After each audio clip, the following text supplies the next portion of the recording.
아멘. 자, 계속적으로 7대 절기에 대한 말씀을 나누겠습니다. 7대 절기. 빨리 진도가 안 나가네. 자, 나팔절입니다. 나팔절. 오늘은 네 번째입니다. 나팔절이 길게 가네, 생각보다. 자, 첫 번째 절기가 뭐였죠? 유월절. 두 번째 절기가 무교절. 세 번째 절기가 초실절. 네 번째 절기가 오순절. 이제 글씨도 막 날립니다. 자, 다섯 번째가 나팔절. 여섯 번째 절기가 속죄절.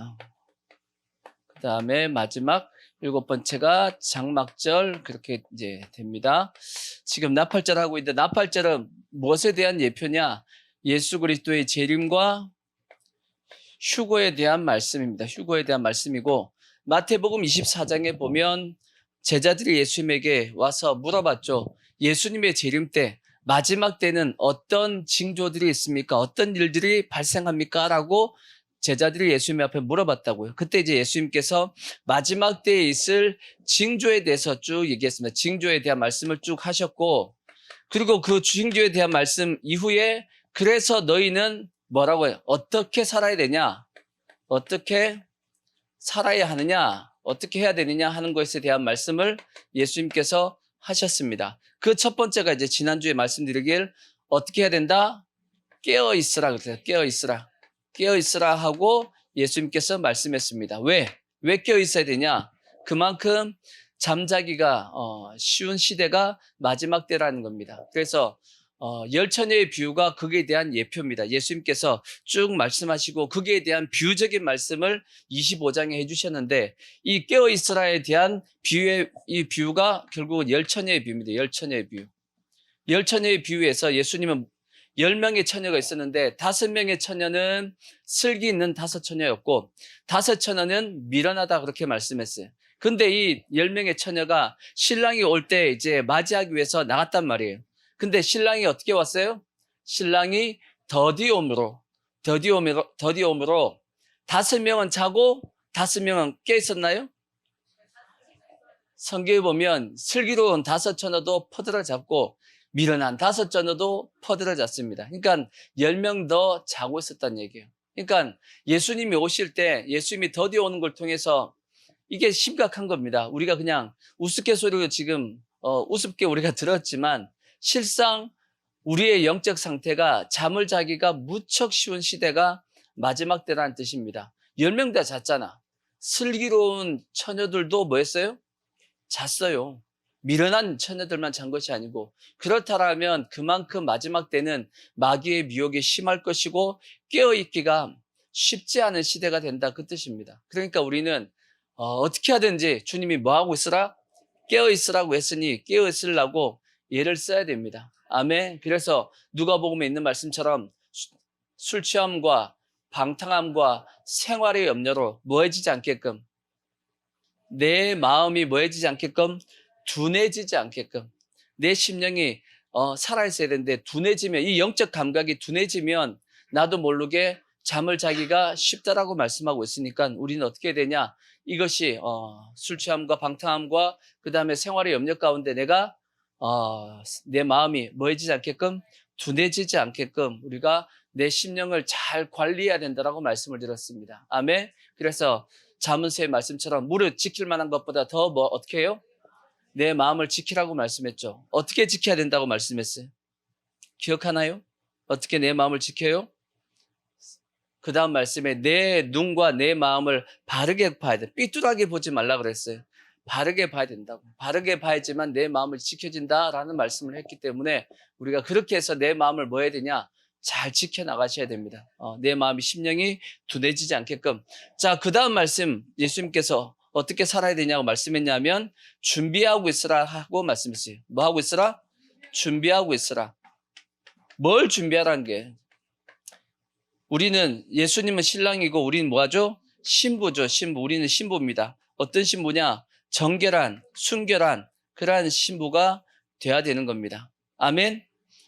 예수님께서 마지막에 이제 십자가를 지기 전에 제자들에게 말씀했던 게 뭐냐? 내가 너희를 위해서 뭘 준비하러 간다? 처소를 예비하러 준비하러 내가 간다라고 말씀하셨고, 그러니까 이 정혼한 상태, 우리는 지금 현재 예수님과 뭐한 상태냐면 정혼한 상태예요.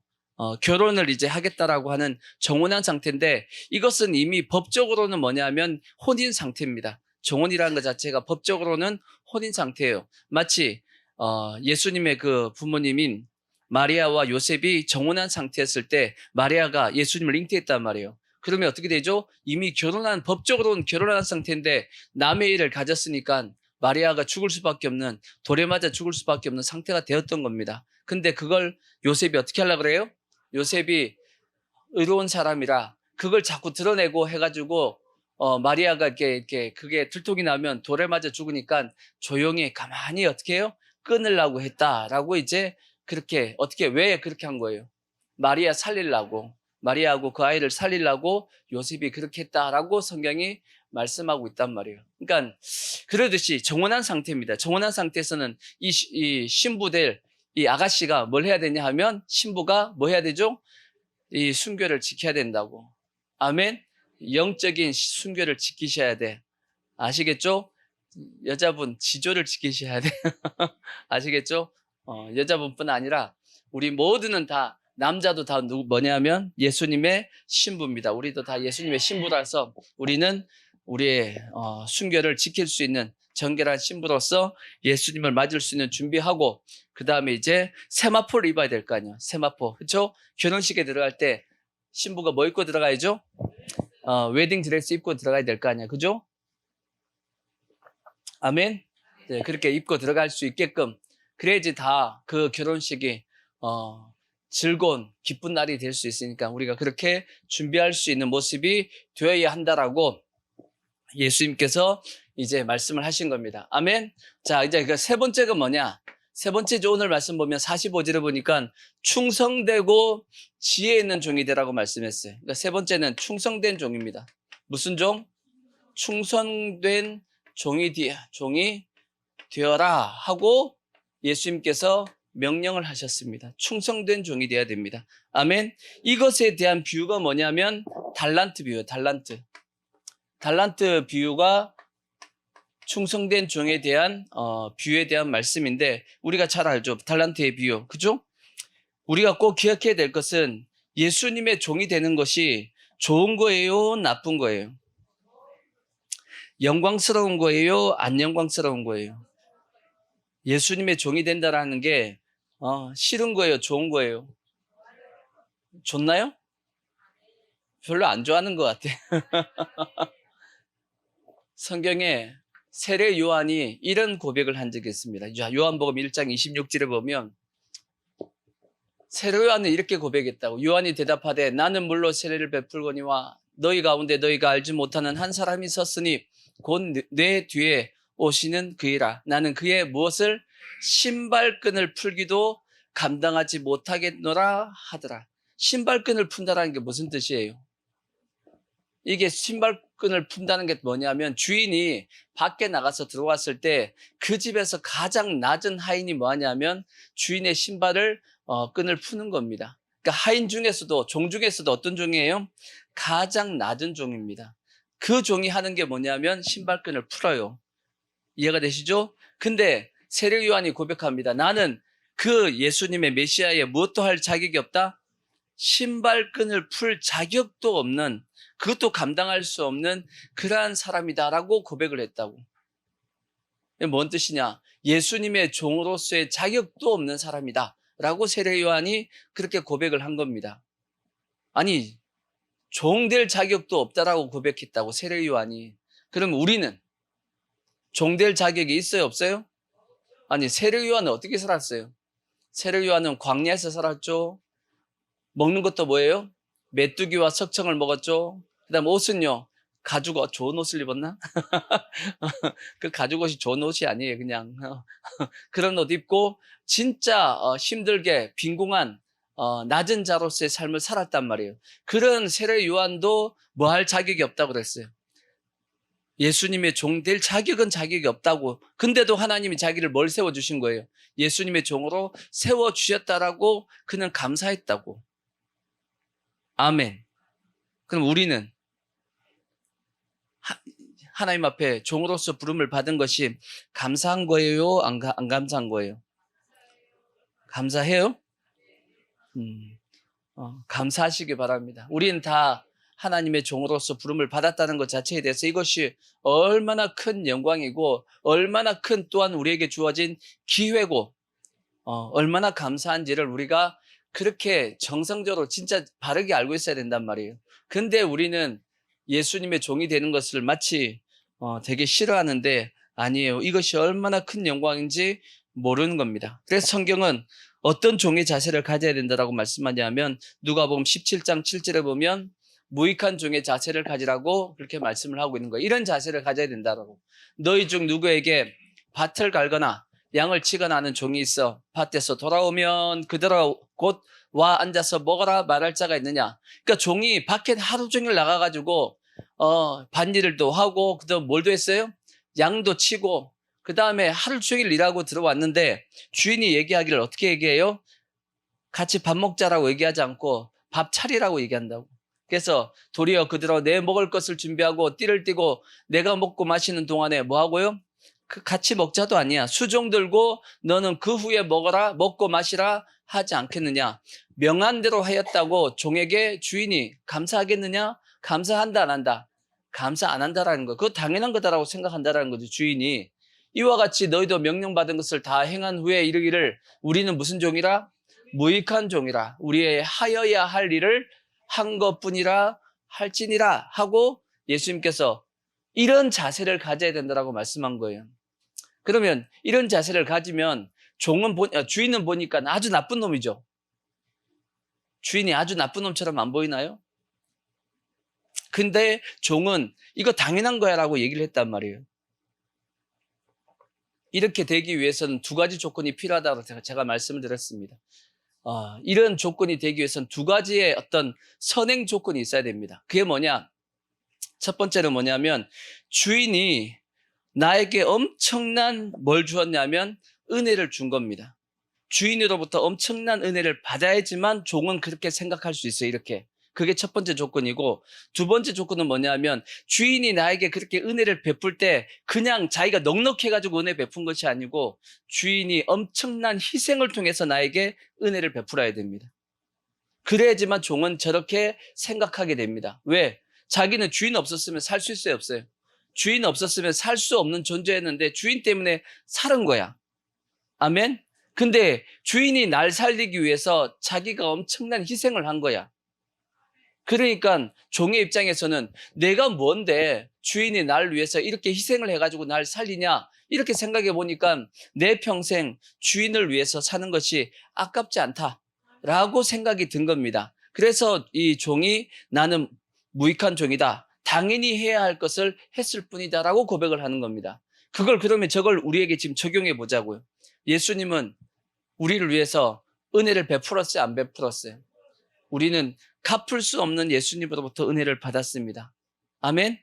더 나아가서 예수님께서 우리에게 은혜를 베풀기 위해서 어떻게 했나요?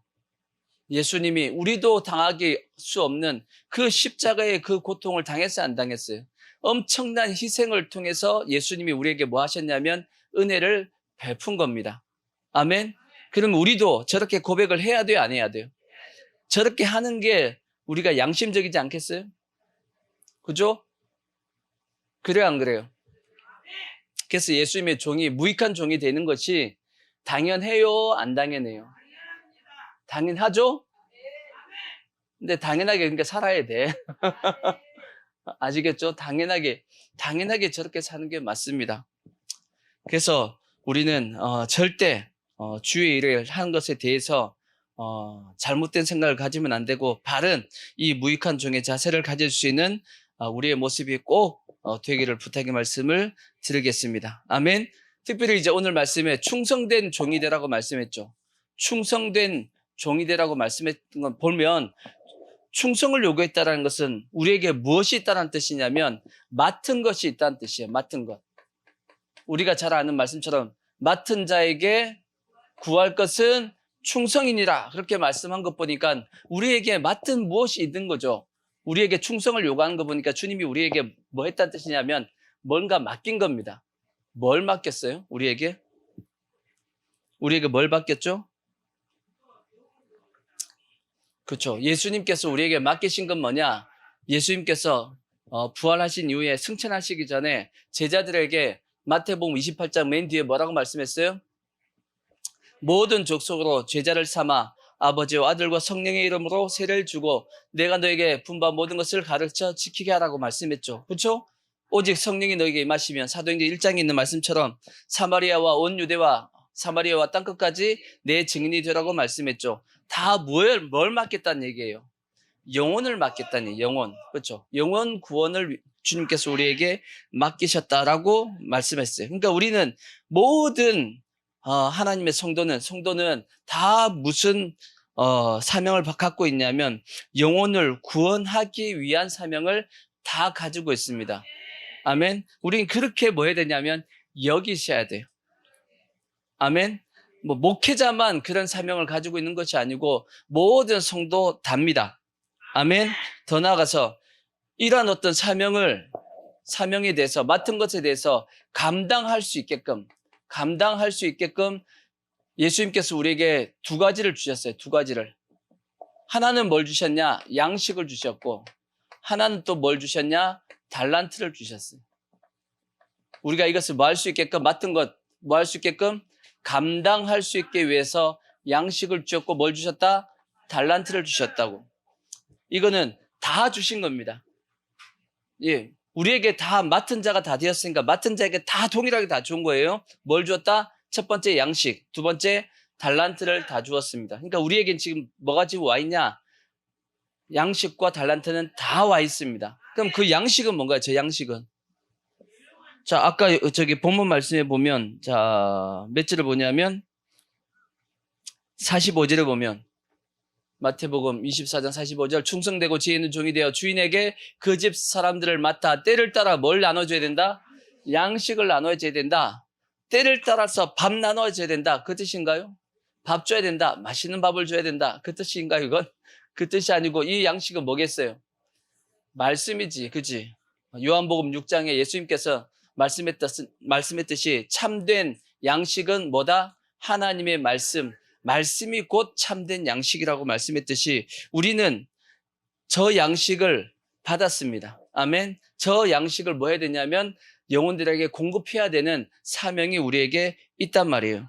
아멘. 그 당연한 거죠. 근데 성경은 이 양식을 어떻게 전해야 된다라고 말씀하고 있냐면 더하지도 말고 또 빼지도 말고. 그러니까 하나님의 말씀은 절대 뭐 하면 안 돼요? 더해서도 안 되고 빼서도 안 됩니다. 하나님 말씀 그대로 전해야 된다 하는 말씀도 성경에 있고 또한 마태복음 5장 17절에 보면 이런 말씀도 있습니다. 자, 이런 말씀도 있어요. 내가 율법이나 선지자를 피하러 온 줄로 생각하지 말라.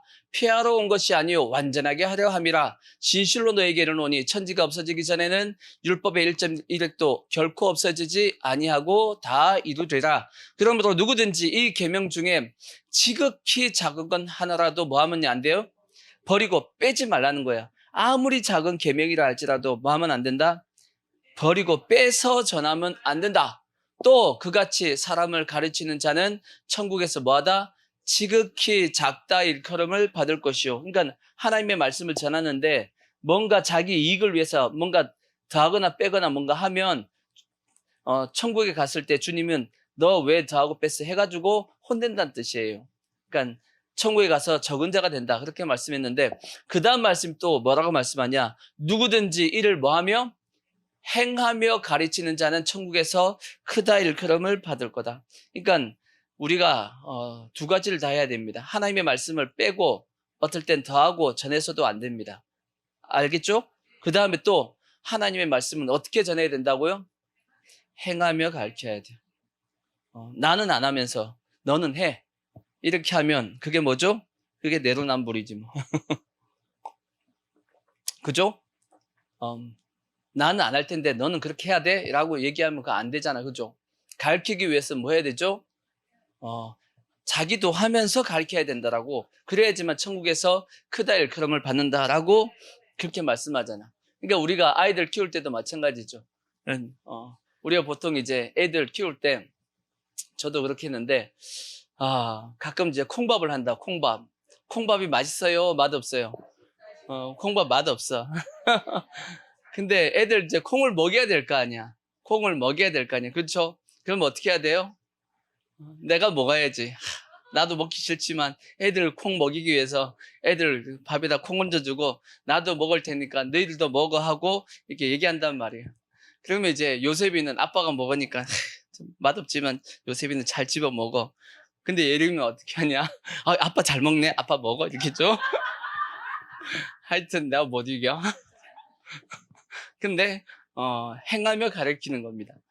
그래야지만 하나님 앞에 가서 나중에 크다 일컬음을 받는다라고 말씀하고 있죠. 그러니까 하나님이 우리에게, 예수님이 사명을 감당하라고 양식을 주셨어요. 그 양식을 이렇게 전해야 되고, 또 하나는 재능이죠. 달란트를 우리에게 다 주셨다고. 근데 이 달란트는 주시면서 주인이 뭐라고 말씀했냐? 마태복음 25장에 보면, 자, 14절 보시면 이런 말씀이 있어요.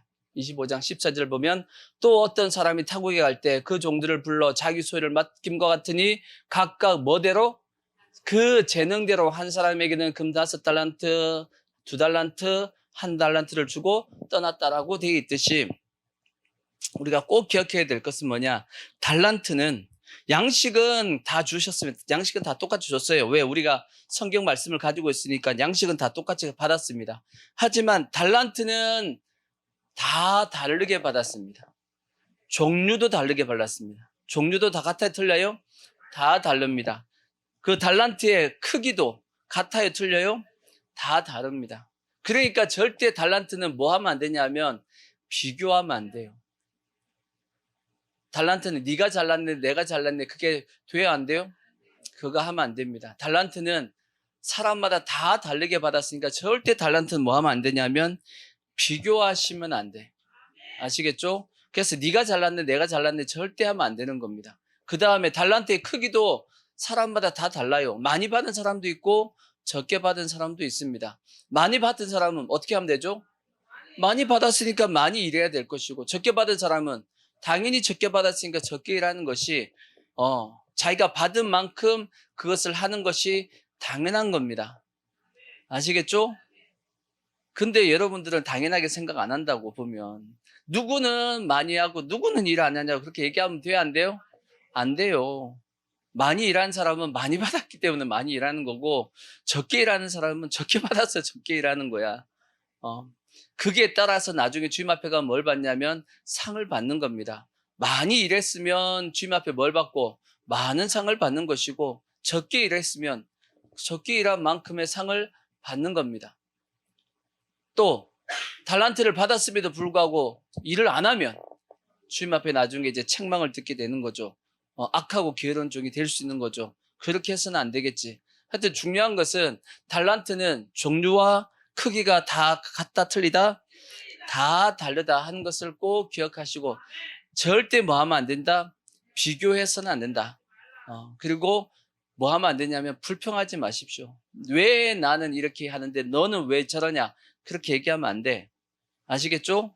달라요, 다르단 말이야. 그러니까 절대 누가 어떻다 할 수 있는 그것 자체가 안 되는 겁니다. 그러니까 주의 일을 하면서도 우리가 절대 뭐 하면 안 되냐면, 그래서 불평하면 안 됩니다. 비교하면 안 됩니다. 그러니까 불평도 하는 이유는 뭐냐면 자꾸 비교하기 때문이야. 누구는 그렇게 하고 나는 왜 이렇게 하고 너는 왜 그밖에 안 하냐, 이렇게 되다 보니까 불평이 되어지는데, 많이 못하는 것은 그만큼 적게 받았기 때문입니다. 그러니까 하나님 앞에 내가 많이 해야 된다는 부담이 오는 사람은 많이 받은 거예요.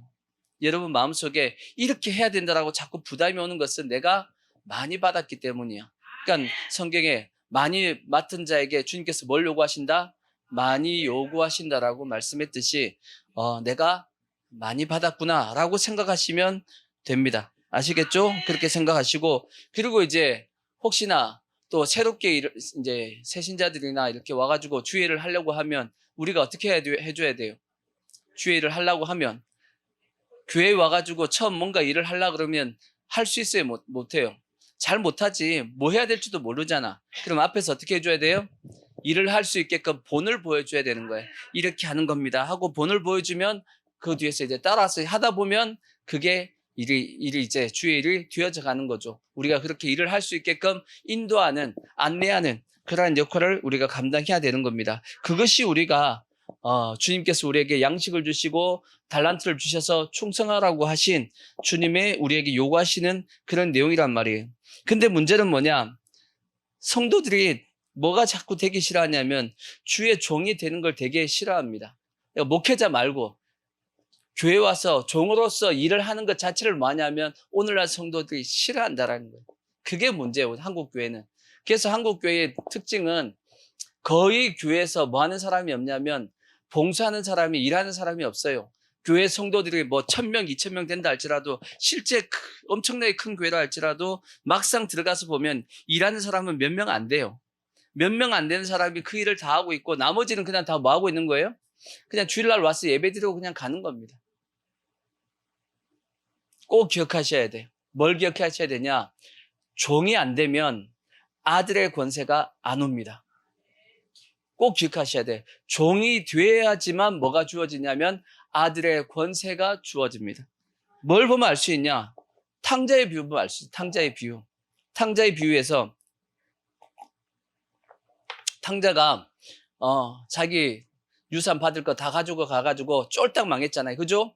쫄딱 망해가지고 이제 거지가 됐죠. 거지가 되고 난 다음에 이제 먹을 것도 없어가지고 그런 상황 가운데 탕자가 무슨 생각을 했어요? 아유, 우리 아버지 집에는 종들도 이렇게 먹는 것 때문에 걱정은 안 하는데 해가지고 어떻게 하죠? 아버지에게 내가 돌아가가지고 이제 뭘 되고 싶어? 내가 이제 종이라고 아버지한테 얘기하고 아들은 내가 도저히 미안해가지고 죄송해가지고 아들은 안 된다. 그냥 품꾼의 하나처럼 여겨달라고 해가지고 내가 배는 굶지 말아야지 하고 생각하고 아버지에게 돌아갔단 말이에요. 그러니까 아버지가 어떻게 받아들였어요? 무슨 소리야, 무슨 소리야. 너는 나의 뭐다? 내 아들이야 하고 아버지가 아들로 받아줬죠. 탕자가 자기를 뭘로 여기니까? 종으로 여기니까 아들로 받아준 거예요. 근데 만약 한번 생각해보자. 상상을 해보자고. 탕자가 쫄딱 망했습니다. 근데 생각하길 우리 집은 종들도 굶진 않는데 안 되겠다. 아빠한테 다시 가야겠다. 그래서 가서 내가 다시 돈을 좀 뜯어와야겠다. 생각해가지고 아빠한테 가가지고 아빠 내가 쫄딱 망했는데 돈 좀 줘. 라고 했으면 그 아빠가 어떻게 했을까요? 이놈 아직도 정신 못 챙겼나 하고 쫓아내버렸을 거야. 고생 더 해봐야 돼. 안 그러겠어요? 그래야지 그 아들을 살리니까. 또 돈 주면 어떻게 해요? 또 뻔하게 또 이제 허랑방탕하게 살 거 뻔하잖아. 그러니까 돈 줄 수가 없지. 그 다음에는 어쩔 수 없이 내쫓아야 됩니다. 뭐 인간 만들기 위해서는. 이해가 되시죠? 그런 것처럼 똑같습니다. 우리의 신앙도 똑같아. 우리가 주님 앞에 나아갈 때 뭘로 여겨달라 그래야 돼요? 주님 저는 종입니다 하고 주님 앞에 그렇게 고백해야지만 하나님이 뭐라 그래요? 뭔 소리야 너는 종 아니야. 뭐야? 아들이야 하고 아들의 권세를 그에게 주어진단 말이에요. 근데 문제는 뭐냐? 아까 말씀했듯이 오늘날 성도들이 뭘 되기를 싫어해요? 종 되기를 싫어해. 그러니까 뭐가 안 나타나냐? 아들의 권세가 안 나타납니다. 그게 지금 현재 한국 교회의 지금 모습이라고. 그러니까 우리는 확실하게 어떤 자세를 가져야 되냐면 종의 자세를 가지셔야 돼. 충성하셔야 됩니다. 그런 자에게 뭐가 나타난다고요? 아들의 권세, 능력, 뭐 영광, 뭐 여러 가지 뭐 하여튼 그런 것이 따라오는 축복도 따라오는 겁니다. 아멘. 그래서 우리는 철저하게 나는 하나님의 뭐다? 종이다 하는 자세를 꼭 가지셔야 됩니다. 아멘. 그래서 누가복음에 보면 세 가지에 대해서 충성하라고 제가 자주 말씀드린 게 있어요. 누가복음 16장 10절 보면 세 가지 충성하라고 돼 있어요. 세 가지 충성해야 돼. 자, 첫 번째가 뭘 충성하라고요? 지극히 작은 것에 충성된 자는 큰 것에도 충성되고 지극히 작은 것에 불의한 자는 큰 것에도 불의하느니라. 뭘 충성하라는 얘기예요? 지극히 작은 것 맡겨도 뭐 하라는 얘기예요? 충성되게 일하라는 겁니다. 그래야지만 나중에 뭘 맡긴다? 큰 것도 맡기는 겁니다. 그래서 우리가 달란트의 비유에 보면 5 달란트 받은 자에게 자, 그 말씀에 자, 25장에 보시면 21절에 보면 그런 말씀 있죠. 그 주인이 이르되 잘하였도다 착하고 충성된 종아 내가 뭔 일에 적은 일에 충성하였으며 내가 뭘 맡긴다? 많은 것을 내게 맡기리니 내 주인의 즐거움에 참여할지어다 라고 말씀한 겁니다. 그러니까 절대 큰 것 맡겨주면 내가 잘하지. 내가 이 작은 것 내가 뭐 해가서 뭐 이익이 되겠어? 이렇게 생각하면 안 되고 작은 일부터 뭐 해야 된다고요? 충성할 때 주인이 그걸 보고 오 작은 일에 저 충성한 거 보니까 뭘 맡겨야겠다? 큰 것도 맡겨야겠다 하고 맡기는 겁니다. 제가 이 얘기할 때 가끔 얘기하는 게 있죠. 그 이집트 왕자 요셉 얘기, 이집트 왕자 2편에 요셉 얘기가 있잖아요. 그죠? 애니메이션. 그게 보면 요셉이 보디발 장군의 집에 잡혀가잖아. 그죠? 노예가 됐단 말이에요. 이제 노예가 이제 돼가지고 팔려갔다고요. 팔려갔는데 이제 노예로 들어갔으니까 어린아이니까 뭘 시키겠어요? 가장 허드렛 일을 시키겠지. 그러니까 뭘 시켰냐? 그게 보면 만화에 보면 그냥 청소 시켰어요. 청소를 시켰는데 요셉이 어떻게 청소해요? 그 애니메이션 기억 안 나죠? 바닥이 반짝반짝하게 다 닦습니다. 요셉이 죽게. 보통은 다 어떻게 해요? 대충 그냥 뭐 하듯이? 뭐 벌초하듯이? 삼촌 벌초하듯이 대충 하고 다 이렇게 다 하는데 요셉은 어떻게 해요? 완전 바닥을 그냥 바짝바짝하게 이제 닦는다고요. 그걸 보디발 장군이 지나가다가 본 거예요. 저놈은 다르네. 보통은 어떻게 하는데? 대충 하고 넘어가는데 저놈은 진짜 그 일에 열심히 하는 거야. 그래서 보디발 장군이 눈여겨봤다가 나중에 뭘 세우냐면 그 가정 총무로 세운다고. 그런 내용이 그 애니메이션에 나와 있어요. 마찬가지입니다. 오늘날도 마찬가지예요. 하나님이 우리한테 다 뭘 시켜보냐면 처음부터 큰일 하는 사람이 어디 있어. 전부 다 처음에는 가장 작은 일 하는 거지. 작은 일을 다 시켜봤는데 어떤 놈은 그 작은 일에 대해서 열심히 하고 어떤 놈은 나중에 큰 일 주면 열심히 해야지 하고 뺀질뺀질하게 안 하면 하나님이 보시기에 누구한테 큰 일 맡기겠어? 안 그러겠어요? 우리도 그럴 텐데 하나님이 안 그러시겠냐고. 그러니까 우리는 작은 일에도 뭐 하자? 충성하자. 그게 예수님께서 첫 번째 충성의 내용의 말씀이었고 두 번째 뭐냐? 자, 누가복음 16장 11절에 보면 두 번째 충성 뭐가 나오냐? 너희가 만일 불의한 재물에 충성하지 아니하면 누가 참된 것으로 너희에게 맡기겠느냐? 이 불의한 재물을 이제 좀 이따가 말씀을 다시 드리겠는데 재물에 대해서도 충성해야 되는데 그래야지만 뭘 준다? 참된 것. 참된 재물, 진짜 내 것을 나한테 준다라는 거예요. 이건 조금 있다가 이제 다시 말씀을 드리겠습니다. 그러니까 두 번째, 불의한 재물에도 뭐 해야 된다? 충성해야 된다 하고 말씀했고, 세 번째는 12절. 너희가 만일 뭐에? 남의 것에 충성하지 아니하면 누가 너희의 것을 너희에게 주겠느냐? 세 번째, 뭐에 충성해야 된다? 남의 것. 남의 것이 뭐예요? 아무리 내가 열심히 해도 그거 내 거 안 돼.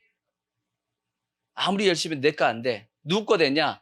그 주인 거 됩니다. 그러니까 내가 그 열심히 해봤자 소용이 없는 것. 마치 쉽게 얘기하면 오늘날로 목회자들이 그러니까 부교육자들이 있죠. 부목사님들, 전우사님들 열심히 사역을 해서 전도하고 영혼들 양육시키면 다 누구 거야? 누구한테 이익이 돼? 담임 목사님 이익되는 것도 아니야, 그거는. 근데 담임 목사님이 제일 좋겠죠. 어떻게 보면. 그죠? 일단은 그래 안 그래요? 그렇죠? 근데 이제 부교육자가 생각하는 겁니다. 어차피 내가 열심히 해봤자 이거 다 누구 좋은 일이야? 담임 목사님 좋은 일인데 에이 대충 하고 나중에 내가 이제 교회를 개척해서 담임 목사가 되고 내가 부임해서 담임 목사가 되면 그때 뭐 해야지? 열심히 해야지 라고 하면 하나님이 보시고 뭐 하신다고? 너 거 안 줘. 너 거 안 줘. 라고 말씀하신다고. 그러니까 뭐에 대해서 충성해야 되냐? 열심히 해도 내 거 안 되지만 열심히 하라는 겁니다. 그래야지만 주님이 보시고 저놈은 괜찮은 놈이다 하고 하나님께서 그를 축복해 주시고 실제 그에게 하나님께서 준비하신 것을 주시겠다 그렇게 말씀하고 있는 겁니다. 그러니까 세 가지 충성이에요. 첫 번째 뭘 충성하자? 지극히 작은 것에 충성하자. 두 번째 뭘 충성하자? 불의한 재물에 충성하자. 세 번째 또 뭐 하자? 남의 것에 충성하자. 이렇게 우리가 꼭 충성해서 언젠가 우리가 다 주님 앞에 갔을 때 상급 받을 수 있는, 칭찬 들을 수 있는 그러한 우리의 모습이 꼭 되자고요. 이렇게 충성한 종이 된 상태에서 주님을 말하는 거예요. 맞이해야 된다라고 예수님께서 말씀하고 있는 거예요. 근데 만약에 이 종이 충성하지도 않고 성경에 보니까 술 친구와 먹고 마시고 하면 어떻게 된다라고요? 생각지도 않은 때 주인이 와가지고 그렇게 악하게 행동했던 종을 주님께서 심판하시겠다라고, 그래서 그 종은 슬피 울며 이를 갈게 된다라고 성경이 말씀하고 있잖아. 아멘. 오히려 또 성경에 또 뭐라고 말씀했냐? 예수님께서 이렇게 하는 종에 대해서 복을 주시고 또한 주인의 모든 소유를 그에게 맡겨주겠다라고도 마태복음 24장에 기록이 되어 있습니다. 아멘. 그래서 우리는 첫 번째 뭐 해야 되냐? 여기서 오늘 말씀에 뭐 해야 된다? 충성된 종이 되어야 됩니다. 일단 우리는 주님의 종이 된 것 자체를 감사하게 여기셔야 돼. 아멘. 그리고 종의 자세를 꼭 가져야 돼. 그래야지만 주님이 뭘 주신다? 아들의 권세를 주신다 하는 걸 꼭 기억하시기를 부탁의 말씀을 드리겠습니다. 그 다음 말씀은 또 주님께서 뭐라고 말씀했냐? 다시금 마태복음 24장 45절을 보시면 뭐가 돼야 된다라고 말씀했냐? 충성되고 무슨 종? 지혜 있는 종이. 지혜 있는 종. 종이 되어라. 성경에 보면 지혜에 대한 말씀이 많죠. 지혜에 대한 말씀이 많은데 솔로몬이 뭐라고 말씀했냐? 지혜가 뭐다? 제일이니 지혜를 얻어야 된다 하고 말씀했고, 예수님께서도 비둘기처럼 순교를 해야지만 또 뭐처럼? 뱀처럼 지혜도 있어야 된다 하고 예수님께서 말씀하신 적도 있습니다. 그러니까 우리는 반드시 지혜로워야 됩니다. 아멘. 근데 우리가 가져야 될 이 지혜는 세상 지혜를 얘기하는 것은 아닙니다. 세상 지혜는 그걸 꾀라 그래. 장꾀. 꾀는 누가 하는 거예요? 마귀입니다. 마귀가 꾀를 부리는 거고, 성도는 지혜를 가지셔야 돼. 아멘. 세상 꾀는 하나님이 보시기에 어떻다라고 말씀했냐면 어리석다라고 되어 있습니다. 자, 고린도전서 3장 18절에 보면 그렇게 되어 있어요. 아무도 자신을 속이지 말라. 너희 중에 누구든지 이 세상에서 지혜 있는 줄로 생각하거든 뭐가 되어라? 어리석은 자가 되어라. 그리하여 지혜로운 자가 되리라. 이 세상 지혜는 하나님께 뭐한 것이니?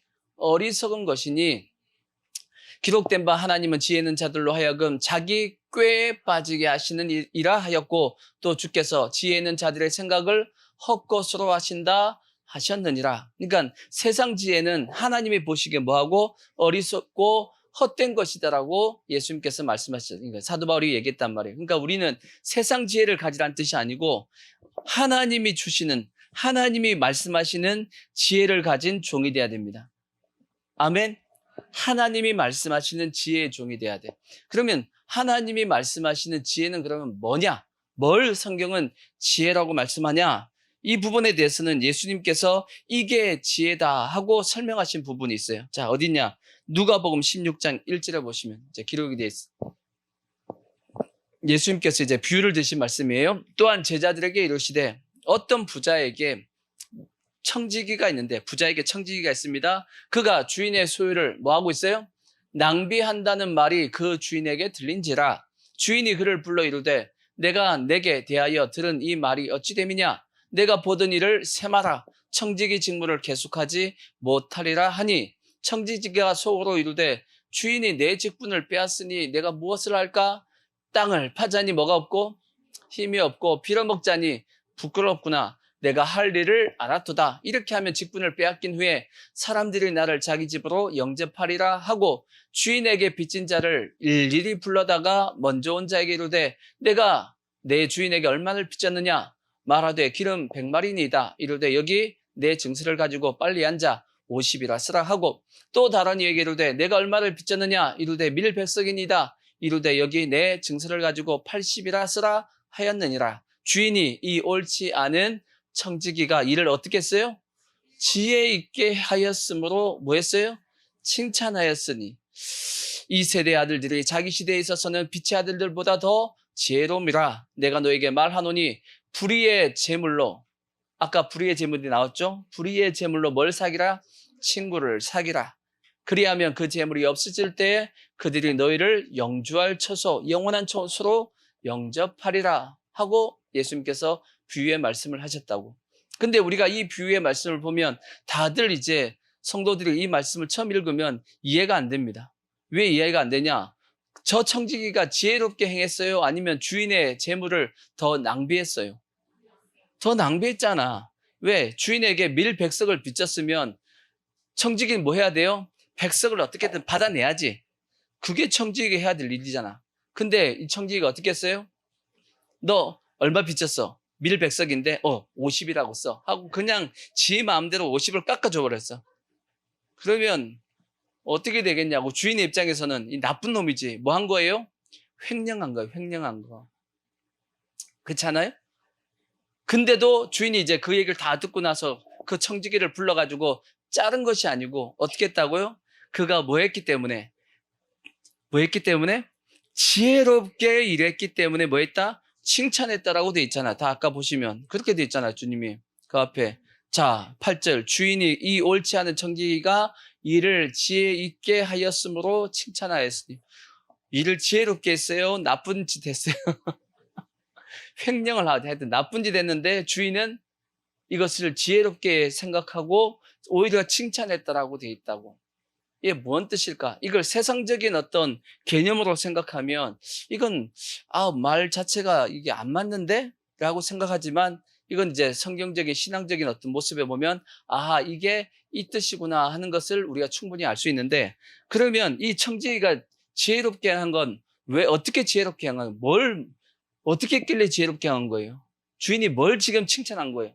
뭘 지혜라고 지금 얘기했을까? 지금 주인이 뭘 지혜라고 얘기했죠? 깎아준 거? 깎아준 걸 지혜라고 얘기했을 것 같아요?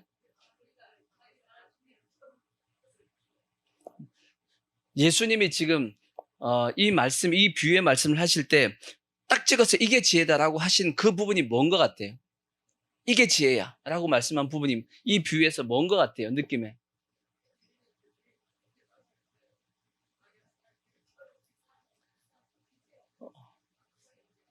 두 가지가 필요합니다. 첫 번째, 모든 것이 다 사라질 때가 온다라는 거예요. 없어질 때가 온다. 그걸 생각한 겁니다. 그러니까 이 청지기는 자기의 직무가 빼앗길 날이 온다는 걸 이제 감지한 겁니다. 이 내가 지금 가지고 있는 이 모든 것 다 사라질 때가 오는구나 하는 걸 일단 깨달아야 돼. 아시겠죠? 그러고 나서 두 번째가 뭐냐면 그때 내가 살 길을 찾아야 돼. 그때 내가 살기 위해서는 어떻게 된다라는 것을 이 청지기는 미리 생각하고 그 살 길을 찾아 나갔던 겁니다. 그걸 주인이 뭐 한 거냐면 지혜롭다고 칭찬한 거예요. 이해가 되시죠? 이걸 이제 그래서 우리에게로 이제 가져와서 적용을 해보면 무슨 뜻이냐면 우리가 가지고 있는 모든 것도 다 어떨 때가 온다? 다 사라져 없어질 때가 옵니다. 와요, 안 와요? 와요. 다 사라져 없어질 때가 온단 말이에요. 그때 어떻게 해야 돼요? 우리 영생을 얻는 살아남아야 돼요? 아니면 그때 영벌을 받아야 돼? 영생을 받아서 살아나야 될 거 아니야. 그때를 살기 위해서 지금 어떻게 우리가 살아야 되는지를 우리가 생각을 하고 거기에 맞는 삶을 살아가야 되는 겁니다. 아멘? 그걸 예수님은 지금 뭐라고 말씀했냐면 그걸 지혜라고 말씀한 거예요. 그게 지혜인 겁니다. 다른 게 지혜가 아니고 다시 말씀드리면 이 지혜는 뭐냐? 모든 것이 사라지는 날이 옵니다. 아멘? 우리가 지금 가지고 있는 모든 것 다 사라지는 날이 와요, 안 와요? 그때 우리는 뭐 해야 되냐? 살아남아야 됩니다. 그러니까 어떻게 해야 되냐? 지금 내가 뭔가 가지고 있는 이때 가지고 있는 걸 가지고 나중에 다 없어질 때 살 수 있게끔 준비하는 삶을 사는 것이 그게 뭐냐면 그게 지혜라는 겁니다. 이해가 되시죠? 근데 여기부터 말씀하고 있는 왜 불의한 재물이라고 그랬을까? 불의의 재물. 왜 불의한 재물이? 불의의 재물이 뭐예요? 불의의 재물, 불의한 재물. 왜 불의한 재물이라 그랬을까? 그렇죠? 지 거 아닙니다. 누구 거예요? 잘 들으셔야 돼. 누구 거 아니다? 지 거 아니다. 자기 거 아니다. 지 거 아닙니다. 근데 누구 것처럼 쓸 수 있어요? 지 것처럼 쓸 수 있는 거야. 아시겠죠? 지 거 아닌데도 불구하고 자기 것처럼 쓰는데 한 가지 조건이 있어. 그 조건이 뭐냐? 나중에 다 사라지는 그날 어떻게 쓰는지 심판받는 겁니다. 이해가 되시죠? 그래서 불의한 재물입니다. 내 거 아니지만 내 것처럼 쓰고 있단 말이에요. 그러니까 오늘날 얘기하면 뭐냐? 여러분들이 가지고 있는 재물, 여러분이 가지고 있는 재능입니다. 재물과 재능. 여러분 거예요? 하나님 거예요? 하나님 거 맞나요? 진짜? 여러분이 가지고 있는 재물과 재능이 하나님 거냐고. 여러분 거예요? 하나님 거예요? 진짜요? 근데 누구 것처럼 쓰고 있죠? 내 것처럼 쓰고 있는데 그걸 어떻게 써야 된다고요? 주인의 뜻에 맞게끔 써야 된다라는 거예요. 그게 지혜로운 모습입니다. 주인의 뜻에 맞게끔 써야 된다고. 그걸 내 마음대로 써버리면 그 자체로서 나중에 주님 앞에 심판받는다 그 뜻입니다. 가끔씩 이제 입신한 어떤 간증을 들을 때가 있어요. 입신 간증. 입신 간증을 듣다 보면 어떤 분들이 이제 지옥에 갔는데 지옥에 목회자들이 많아. 그리고 목회자들만 많은 게 아니고 교회 장로들도 권사들도 교회 중직들 앞에서 일한 분들이 많다라는 간증이 입신 간증이 많아요. 들어봤어요? 안 들어봤어요? 들어봤어. 한두 번 들어본 게 아니야. 이런 간증을 듣다 보면 막 혼란스러울 때가 있어요, 없어요? 아니, 목사님이면 당연히 예수 믿을 텐데 왜 지옥에 갔다 그러지? 아니, 교회 장로님이고 교회 권사님이고 교회에서 열심히 앞에서 일했던 분인데 왜 지옥에 갔다고 그렇게 얘기를 하지? 이런 얘기를 듣는단 말이에요. 얘기 듣다 보면 저도 이제 그런 간증을 듣다 보면 짜증도 나고 솔직한 마음이 저걸 믿어야 되나? 믿을 수도 없는 것 같기도 하고 그래서 한번 곰곰이 생각을 해봤어. 왜 목회자들이 지옥에 갈 수 있지? 왜 교회 장로와 권사들이 분명히 예수님 믿었을 텐데 목회자가 되었다면 장로님이 되었다라면 분명히 예수 안 믿고는 저렇게 못 올라가는데 이렇게 직분을 안 맡는데 안 그런가요? 그래도 교회 목회자가 되려고 그러면 신학교도 가야 되고 예수님 믿은 경험이 확실하게 있어야 될 거 아니야. 예수 안 믿는데 신학교 가나요? 물론 저기 좌파들은 있습니다. 이제 있긴 있지만 그쪽은 있어. 근데 그쪽 말고 정상적인 이 루트에서는 그래도 신학교를 갔으면 예수 믿는데 교회 또 장로님이 되고 권사님이 되면 예수 믿는데 근데 왜 지옥에 갔다 그러지? 이런 생각을 할 때가 있는데 제 나름대로 한번 생각을 해봤어. 왜 그럴까 했는데 딱 한 가지 조건이 있어. 한 가지 조건. 한 가지 조건이 뭐냐? 자, 우리가 예수를 믿다 보면 하나님께서 축복하실 때가 있어요, 없어요? 축복하시지. 그죠?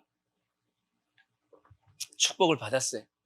하나님 앞에 교회도 커지고 부흥해서 커지고 그리고 장로님들, 권사님들도 축복을 받아갖고 엄청나게 물질을 이게 하나님께서 받았단 말이에요. 그러면 그 목회자와 장로님들이 어떤 마음을 가져야 돼요? 하나님께서 나에게 이렇게 크게 축복해 주셨구나 라고 생각하고 감사하고 그 은혜 가운데 그 하나님께 주신 축복과 은혜를 하나님의 영광을 위해서 써야 된단 말이에요. 그렇죠? 여러분은 주시면 그렇게 할 거죠? 말만 그렇게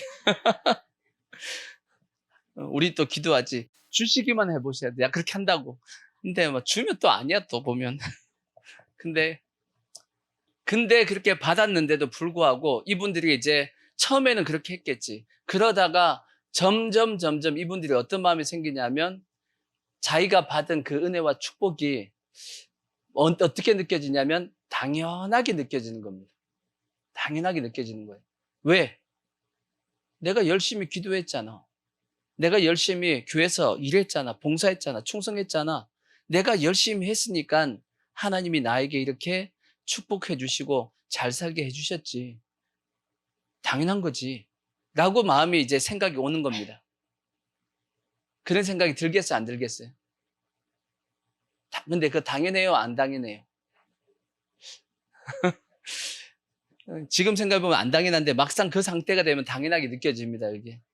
그러다가 이 모든 것은 내가 잘해가지고 얻었구나. 내가 잘해가지고 이렇게 재물과 재능을 가지게 되었구나라고 이제 마음을 먹게 되는 겁니다.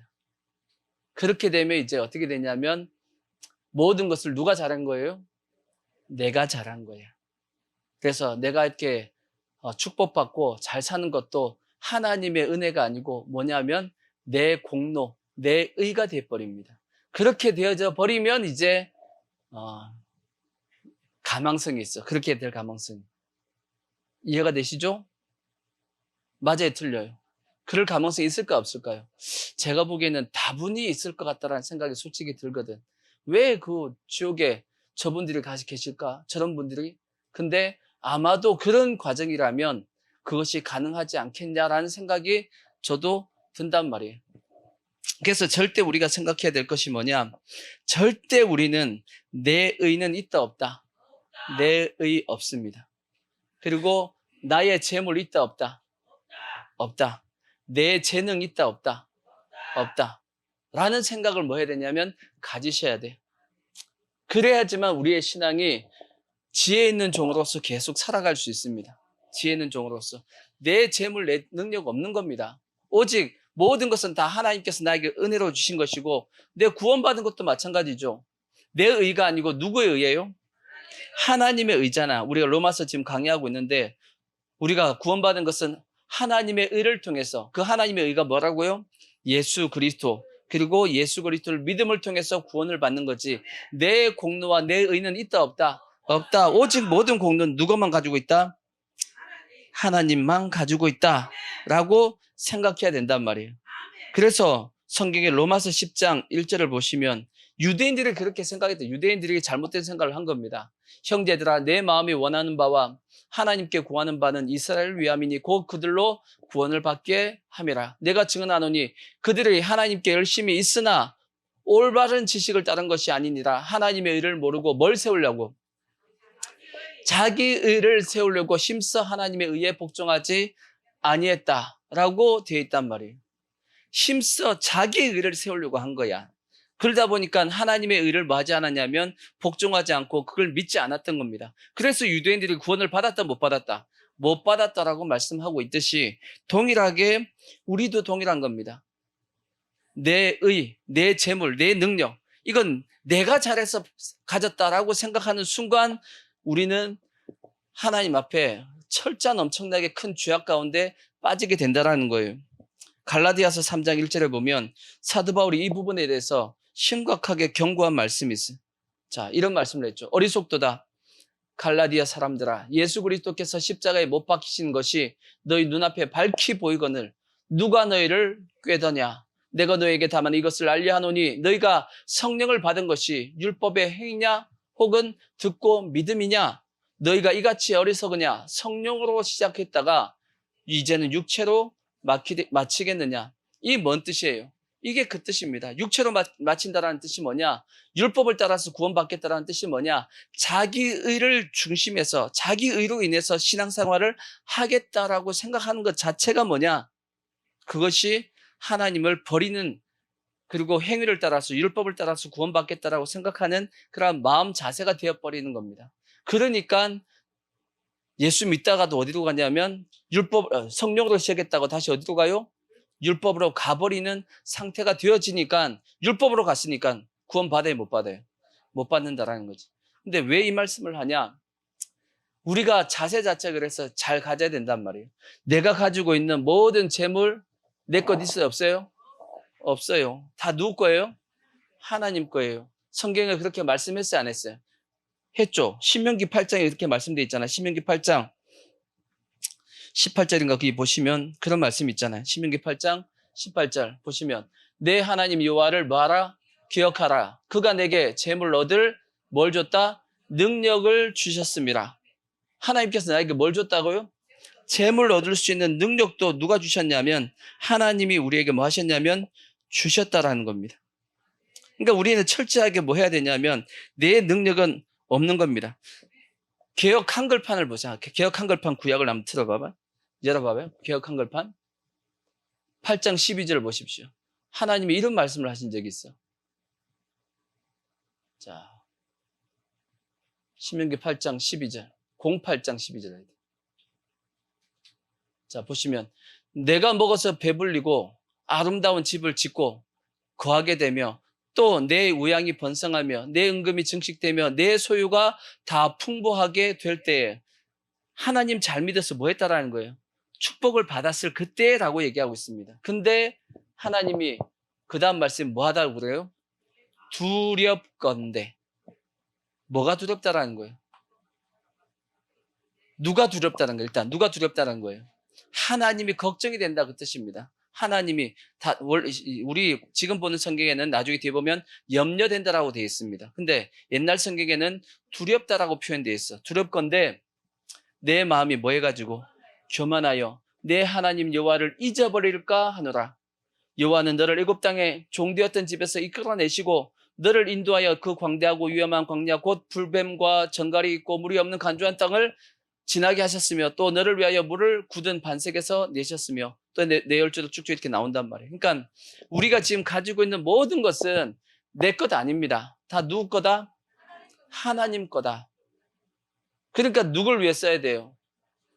하나님을 위해 써야 된단 말이에요. 이거 다 불의한 재물이에요. 다시 말씀드리면 언젠가는 다 뭐 한 거예요? 다 사라져 없어질 거야. 그때를 위해서 우리는 뭐 해야 되냐면 주님이 나에게 지금 주신 재물과 재능과 이 모든 것을 주님의 뜻 가운데 써야 된단 말이에요. 근데 우리가 자꾸 어디에 빠지냐? 내가 재물과 재능을 가지게 되고 뭔가를 이제 축복을 가지게 되면 우리의 사람의 마음이 자꾸 어느 쪽으로 가냐면 이 모든 것은 누가 잘해가지고 내가 잘해가지고 하나님이 나한테 주신 거야 라고 마음이 그렇게 가버린단 말이야. 그러니까 마음이 교만하게 되고 결국은 하나님의 의를 의지하지 않고 뭘 의지하게 되냐면 내 의를 자꾸 주장하게 됩니다. 내가 잘났다라고 자꾸 얘기하게 된다라는 거지. 그래서 하나님의 의를 버려버린다는 얘기예요. 그러니까 예수 잘 믿는 것 같은데 나중에 가서 보니까 지옥 갈 수 있는 상황이 되어버린다라는 거예요. 아시겠죠? 그래서 우린 절대 자기 의를 의지하면 안 돼. 철저하게 자기 의를 뭐 해야 되냐? 부정하셔야 됩니다. 아시겠죠? 그래서 우리가 금요 기도회 때 이런 말씀을 봤죠. 다니엘서에 보면 다니엘서 9장 18절을 보십시오. 다니엘서 9장 18절을 보면 이런 말씀이 있어요. 다니엘서 9장 18절 보면 나의 하나님이여 귀를 기울여 들으시며 눈을 떠서 우리의 황폐한 상황과 그의 주의 이름으로 일컫는 성을 보옵소서. 우리가 주께 주 앞에 간구하옵는 것은 무엇을 의지하여? 우리의 공의, 내가 잘나서 뭔가 우리의 공의가 있어가지고 이걸 의지해서 하나님 앞에 기도하는 것이 맞고 아니고 뭘예요? 주의 큰 긍휼을 의지하여 구하는 거다라고 고백하고 있잖아. 우리는 철저하게 뭘 구하는 거예요? 하나님의 긍휼, 의를 의지하는 거예요. 우리의 신앙이지 내 의 위에다가 내 신앙을 세우면 안 된단 말이에요. 그러니까 내 의를 위에 세우게 되는 이유가 뭐냐면 이 불의한 재물을 누구 걸로 생각하니까 내 걸로 생각하니까 그렇게 된다라는 거예요. 철저하게 우리는 내 의를 버리셔야 돼. 그래서 제가 가끔씩 이런 말씀 드리죠. 우리가 각각에 대해서 자세를 잘 가져야 돼. 하나님 앞에서는 철저하게 내가 뭐가 돼야 된다? 하나님 앞에 철저하게 내가 뭐가 돼야 된다? 죄인입니다. 철저하게 하나님 앞에 나는 뭐냐? 그냥 죄인입니다. 죄인. 단지 우리가 예수 그리스도의 피를 통해서 죄사함을 받았고 은혜를 받음을 통해서 내가 죄사함을 받아서 의롭다고 인정함을 받았지만 여전히 나는 죄 가운데 있고 연약한 존재다 하는 것을 절대 잊어버리면 안 돼. 하나님 앞에서는. 아멘. 그래서 하나님 앞에 나갈 때는 무조건 뭘로 나가야 되냐? 죄인으로 나가셔야 돼요. 그 다음에 마귀 앞에서는 철저하게 뭐가 돼야 돼요? 철저하게 의인이 돼야 돼. 난 누구야? 난 하나님의 자녀야. 예수님이 날 위해서 죽으셨어. 십자가에 죽으셨어. 하고 철저하게 마귀 앞에서는 마귀가 끊임없이 참소하잖아요. 그 참소를 쳐내야 됩니다. 뭘로? 내 자신 나가면 안 되고 예수님을 입어서 나가야 돼. 그러니까 예수님이 날 입고 있으니까 나는 뭐냐? 의인입니다. 아시겠죠? 그렇게 해야지만 마귀의 참수를 이긴다고. 그 다음에 옆에 있는 다른 지체, 이웃에 대해서는 어떻게 나가야 된다고 말씀했어요. 다른 영혼들에 대해서는 어떻게 해야 되죠? 사도 바울처럼 빌립보서 2장 3절 보시면, 빌립보서 2장 3절인가 하여튼 보시면 이런 말씀이 있어요. 자, 아무 일이든지 다툼이나 허용으로 하지 말고 오직 무엇으로? 겸손한 마음으로 각각 자기보다 남을 뭐하고? 낮게 여기고 모든 사람을 나보다 더 나은 사람으로 여기는 겁니다. 사도 바울로 생각하면 사도 바울보다 나은 사람이 있어요, 없어요? 없어요. 사도 바울처럼 똑똑하고 주를 위해서 헌신한 사람이 어디 있냐고. 그럼에도 불구하고 사도 바울은 모든 사람을 다 어떻게 여겨요? 자기보다 나은 사람으로 여겼대. 그게 겸손입니다. 그래서 그 누구도 우리가 뭐 할 수 없냐면 무시하고 가볍게 취급할 사람이 없는 겁니다. 모든 사람을 나보다 더 나은 사람으로 여기는 겁니다. 그게 우리의 뭐냐면 자세가 돼야 된다고. 아멘. 그래야지만 우리가 신앙 가운데 바른 신앙의 모습이 되어질 수가 있는 겁니다. 그래서 철저하게 우리는 생각해야 돼. 내 공의는 있다 없다? 없다. 자, 신명기 9장 4절을 보시면 그렇게 말씀해. 신명기 9장 4절을 보시면 그렇게 돼 있어. 내 하나님 여호와께서 그들을 내 앞에서 쫓아내신 후에 내가 심중에 이르기를 내 공의로움으로 말미암아 여호와께서 나를 이 땅으로 인도하여 들여서 그것을 차지하게 하셨다 하라 말라. 하지 말라. 안 된다. 이 민족들이 악함으로 말미암아 여호와께서 그들을 내 앞에서 쫓아내심이니라. 내가 가서 그 땅을 차지하면 뭐 때문에 아니다? 내 공의로 말미암음도 아니며 내 마음이 정직함으로 말미암음도 아니요. 이 민족이 악함으로 말미암아 내 하나님 여호와께서 그들을 내 앞에서 쫓아내심이라. 여호와께서 이같이 하시면 내 조상 아브라함과 이삭과 야곱에게 하신 맹세를 이루려 하십니다. 하나님께서 우리를 축복하신 것도 하나님이 우리한테 약속한 게 있어서 하신 거지 네가 잘나서 한 거 아니야 라고 말씀을 하셨습니다. 아멘. 오늘날 우리에게도 적용하셔야 돼요. 아시겠죠? 우리가 가지고 있는 것, 우리가 가지고 있는 모든 재능과 재물 내 것이다 아니다? 아닙니다. 하나님이 그냥 은혜로 주신 거예요. 그래서 절대 하나님 앞에 나갈 때는 내 공의를 가지고 나가서는 안 됩니다. 철저하게 우리는 하나님의 의를 의지해서 나갈 뿐입니다. 그래야지만 우리가 뭐 할 수 있냐? 지혜로운 종의 자세를 가질 수가 있어. 우리가 가지고 있는 모든 재물, 재능 없어질 때가 와요, 안 와요? 온다. 언젠가는 반드시 다 사라질 때가 옵니다. 그때 우리가 지금까지 불의한 재물을 가지고 어떻게 썼는지에 대해서 주님 앞에 뭘 받냐면 심판을 받을 겁니다. 그 심판 때 주님께서 잘했다, 착하고 충성된 종아, 지혜로운 종아 하고 칭찬해 주시면 우리 인생은 뭐 한 거냐? 성공한 겁니다. 아멘. 근데 그때 주님께서 어떻게 썼는지 계산해 보자 하고 봤더니 다 누굴 위해 쓴 거야? 자기만을 위해서 쓴 거야. 주를 위해서 쓴 게 없는 거야. 그 성경에 자기를 위하고 또 누가복음 보시면 누가복음 몇 장이냐? 누가복음 몇 장이지? 자기를 위하고 한번 쳐봐요. 자기를 위하고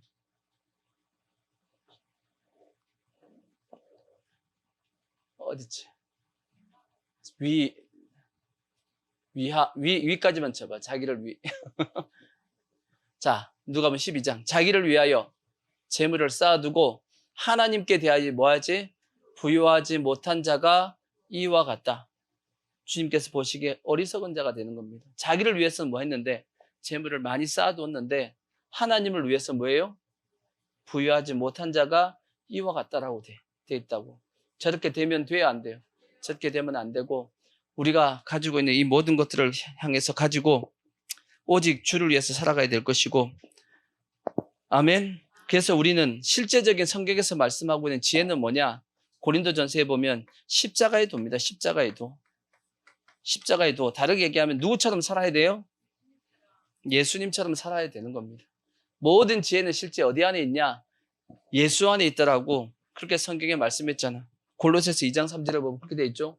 2장 3절을 보면 그 안에는 예수 안에는 지혜와 지식의 모든 부하가 감추어져 있다. 예수 안에 다 있습니다. 그게 어디냐? 십자가의 도입니다. 그러니까 예수님이 살았던 것처럼 우리가 사시고 그게 지혜롭게 사는 것이고 더 나아가서 예수님이 어떻게 사셨나요? 예수님 오직 하나님의 뜻에 따라서 자기 뜻을 포기하고 마치 겟세마네 동산의 기도와 같이 아버지요 아버지요 내 뜻대로 마옵시고 아버지의 뜻대로 되어지기를 원한다라고 고백했던 그러한 모습처럼 예수님처럼 살아가는 그것이 실제적으로 지혜 있는 삶입니다. 절대 여러분 내 것 있다 없다 없다라고 그러니까 우리의 마음 자세가 그래야 된다라는 거예요. 우리의 마음 자세가 지혜로운 삶이 되기 위해서는 내 것 그냥 없다라고 생각하시고 그냥 내가 가지고 있는 것 누굴 위해서? 주를 위해서 쓰셔도 사셔도 주님이 다 안 뺏어가. 절대 안 뺏어갑니다. 오히려 주님이 그렇게 사시면 더 뭐 하겠어요? 더 채워주신다고. 먼저 그의 나라와 그의 일을 구하면 이 모든 거 뭐 해주시겠다? 더 해주신다라고 주님께서 약속을 했듯이 그렇게 사시는 것이 그게 뭐냐? 그게 지혜 있는 종의 모습입니다. 그게 불의한 재물을 주를 위해서 쓰는 그럴 때 아까 말씀했던 영원한 처소로 영주할 처소로 나를 뭐 한다고요? 그 친구가 나를 영접한다. 천국으로 인도한다라고 말씀을 하고 있는 겁니다. 그래서 주님께서 다음 주에 한 번 더 해야겠다. 그러니까 어떻게 살아야 되냐? 충성된 종이 돼야 됩니다. 꼭 종이 되셔야 돼. 종이 돼야지만 뭘 주신다? 아들의 권세를 준다는 걸 꼭 기억하시고 두 번째, 지혜 있는 거 뭐냐? 지혜는 뭐냐? 다른 게 아니고 다 없어질 때가 옵니다. 다 없어질 때가 와. 그때 우리는 주님 앞에 살아남아야지. 그죠? 주님이 칭찬할 수 있는, 주님이 기뻐할 수 있는 그러한 삶으로서 지금 우리가 준비하는 삶이 지혜로운 삶이다 하는 걸 꼭 기억하시고 그렇게 살 때 뭘 예비할 수 있냐면 주님의 오심을 예비하며 살 수 있는 삶이 되어지는 겁니다. 우리 모든 성도들 꼭 그렇게 해서 주님의 재림을 맞이할 수 있는 성도의 모습이 되기를 부탁의 말씀을 드리겠습니다.